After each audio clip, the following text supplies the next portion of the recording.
Diane Ivan and her husband Roy Opitz moved here to Highfill from Van Buren in 2020.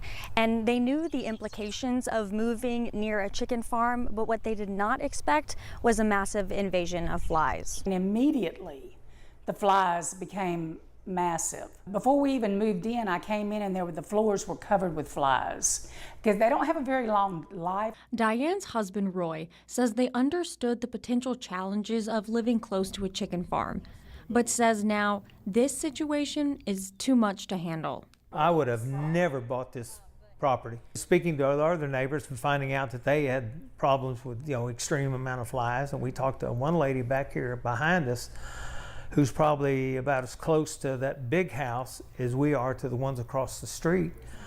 And she said, oh, they're just horrible. We saw them over there. They were all over her house, her door. And she says, I've got a newborn baby and I have to keep it, a net over it all the time to keep the flies off the baby. Diane says she and Roy have had to get creative to keep the flies off and out.